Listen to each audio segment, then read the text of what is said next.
Tantra does not mean unbridled promiscuity as Americans have projected it. Tantra means the technology. There are many things, if I say things that happen around me, they're too fairy tale-ish. Suddenly, you become like, life is a play, it's no more a struggle.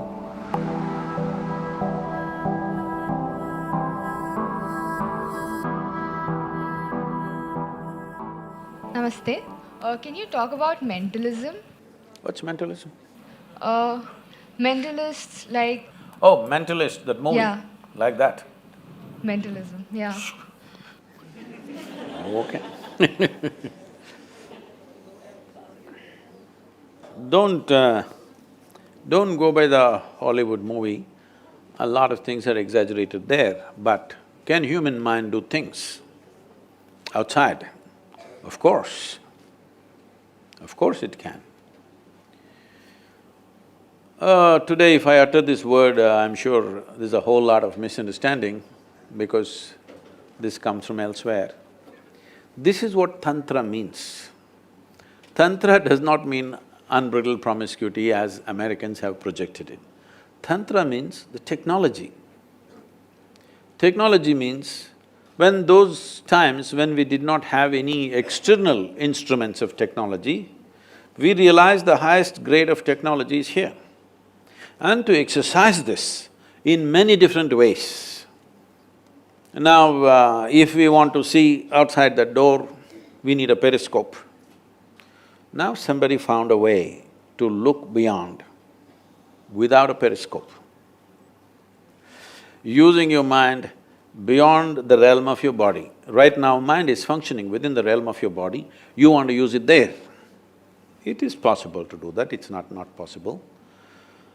It's just that all kinds of wild and absurd things are believed. If you trim those things, in many ways, knowingly or unknowingly, many of you are using this. You create what you want in the world when you really want it. In a way, it's simply your focus which makes those things happen. Maybe it is not as tangible as it's in a cinema, but every one of you to some extent you're doing, isn't it?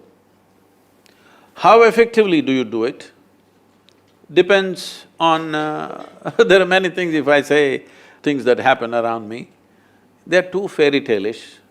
I wouldn't believe such nonsense if anybody told me, so I won't tell you, because I don't want you to believe or disbelieve those things. But every day people around me witness things which they think is nothing short of a miracle, but there's no miracle. Life is a big miracle. Are you a part of it or are you out of it? That's a big question. Isn't this a big miracle? This guy eats a noodle and becomes like this? Is it not a miracle, I'm asking? It is a miracle, isn't it? Question is, are you consciously in it or are you out of it? That's a big question. If you're in it, see, if you use any thought, this is… well, he was asking how do we do it in the beginning. Suppose you generate a thought. Have you noticed this? Suppose you generate a thought and then you invest your emotion in this thought. Suddenly this thought becomes boom. Huh? Yes or no? Right now, I generate a thought, oh, she's such a wonderful person.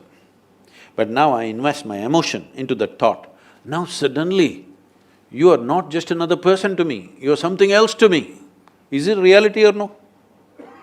Just because you invested your emotion into your thought, now there is a next thing. If you invest your life energies into it, consciously, suddenly this will become something else altogether. Suddenly, you become like, life is a play, it's no more a struggle. Because miracles are always happening, you put a little seed, it becomes a tree, he eats a noodle, he becomes a man. I'm saying this is happening to…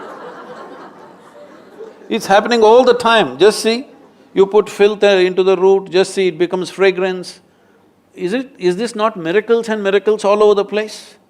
The question is only, are you consciously a part of this miraculous creation or are you stuck in your own logic and outside this miracle? That's all the big difference is.